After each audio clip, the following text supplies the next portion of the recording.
MBBS in abroad. Apollo MedSkills 6 years of MBBS program will be completed in 35 lakhs only.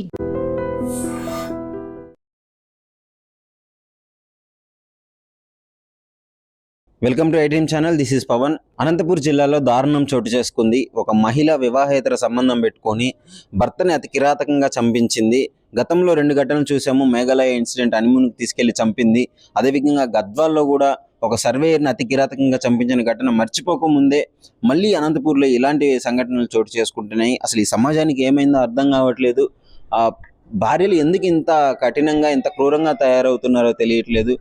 భర్తల్ని ఇష్టం లేకపోతే divorce తీసుకొని విడిగా ఉండాలి, కానీ అక్రమ సంబంధాలు పెట్టుకొని అతి కిరాతంగా చంపిస్తున్నారు. అసలు ఈ ఘటన ఎక్కడ చోటు చేసుకుందంటే అనంతపూర్ జిల్లాలోని అక్కంపల్లిలో నివాసం ఉంటున్నారు. సో అక్కంపల్లిలో వాళ్ళ భర్త ఎవరైతే ఉన్నారో ఫాస్ట్ ఫుడ్ సెంటర్ పెట్టుకొని ఆ జీవనం సాగిస్తున్నారు. సో అదేవిధంగా ఫక్రుద్దీన్ అనే వ్యక్తితో అక్రమ సంబంధం పెట్టుకొని వాళ్ళ భర్త రోజు తాగుతున్నాడు, నన్ను హింసిస్తున్నాడు అని చెప్పి ఆ ఫక్రుద్దీన్ని ఉసిగొలిపి వాళ్ళ భర్తను చంపేస్తే మన ఇద్దరం కలిసి బతకొచ్చు అని చెప్పేసి ఆ వ్యక్తికి మాయమాటలు చెప్పి అతి కిరాతకంగా ఎవరు లేని టైం చూసి అక్కంపల్లి రాచనపల్లి వెళ్ళే రహదారిలో అయితే ఆ బీరు బాటిల్ బైక్ మీద వెళ్తుండగా బీరు బాటిల్ విసిరేసి కింద పడిన తర్వాత ఆ బండరాయి తీసుకుని ఆ స్క్రూ డ్రైవర్తో అతి కిరాతకంగా పొడిచి చంపేయడం జరిగింది. సో ఈ ఘటన ఆలస్యంగా వెలుగులోకి వచ్చింది. వాళ్ళ తండ్రి కేసు నమోదు చేయడంతో ఆ మర్డర్ కేసు 6 గంటల్లోనే పోలీసులు వాళ్ళు అయితే ఛేదించడం జరిగింది. సో ఏంటి అని వివరాల్లోకి వెళ్ళి ఎందుకు ఇలా చంపించామని చెప్తే వాళ్ళ భర్త రోజు తాగి వచ్చి హింసించేవాడంట. సో అది తట్టుకోలేక అదేవిధంగా ఈ ఫక్రుద్దీన్తో ఆ సమయంలోనే మాటలు కలవడము, ఫోన్ల ద్వారా మాట్లాడుకోవడము, అదేవిధంగా ప్రేమలో పడడము, ఆ తర్వాత ఈ అక్రమ సంబంధం వల్ల ఇద్దరం మనం కలిసి ఉండొచ్చు అని చెప్పేసి ఆమె భర్త అడ్డుగా ఉన్నాడని చెప్పేసి భర్తను అయితే చంపించడం జరిగింది. అంటే గతంలో కూడా ఇలాంటి కేసులు చాలా చూసాము. ఈ విధంగా అంటే నార్త్ సైడ్ వినేవాళ్ళము. ఇంతకు ముందు ఇలాంటి ఘటనలన్నీ నార్త్ సైడ్ వినేవాళ్ళము. మనకు తెలుగు స్టేట్లో చాలా వరకు తక్కువ. రీసెంట్గా దాదాపు నెలకి ఒక 10-15 వరకు ఇదే వింటున్నాము. ప్రతిరోజు ఏదో ఒక సంఘటన వింటున్నాము.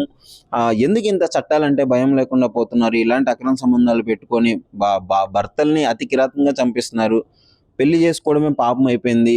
ఇప్పుడు పెళ్లి చేసుకోవాలంటే ఆస్తులు కాదు, ఇంతకుముందు అటేడు తరాలు ఆస్తులు ఉన్నాయా, బలగం ఉందా అని చూసేవాళ్ళు. ఇప్పుడు మాత్రం పెళ్లి చేసుకోవాలంటే డెఫినెట్లీగా ఆ పిల్ల క్యారెక్టర్ ఎలాంటిది, గతంలో ఏమన్నా లవ్ ఫెయిల్యూర్స్ ఉన్నాయా, లేదు అంటే ఇప్పుడు ఏమన్నా లవ్ చేస్తుంటే వాళ్ళు పేరెంట్స్ మందలించి పెళ్లి చేస్తున్నారా అనే విషయాలను అయితే తెలుసుకోవాల్సి ఉంది.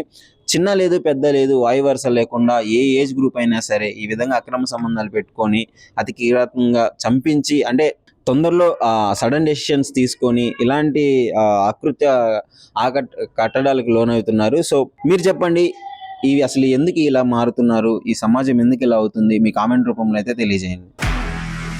నిజంగా ప్రస్తుతం ఉన్నటువంటి సమాజం దేనికి ప్రయారిటీ ఇస్తుంది? ఆర్థిక సంబంధాల చుట్టూ మాత్రమే తిరుగుతుంది. మళ్ళీ ఎన్నికలంగానే చాలా విరక్తి కలుగుతాం. మంచి అనిపిస్తుంది కదా, లేడీస్ కూడా ఛాలెంజింగ్ జాబ్స్ చేసినప్పుడు చాలా బాగుంటది. ట్రాఫిక్ అసిస్టెంట్స్ గా నియమించిన ట్రాన్స్జెండర్స్ అందరితో సాల్యూట్ చేయించుకుంటున్నారు. ఫుడ్ డెలివరీ ఇవ్వటానికి వెళ్ళినటువంటి డెలివరీ బాయ్ అనిల్ పై కళ్ళ ముందు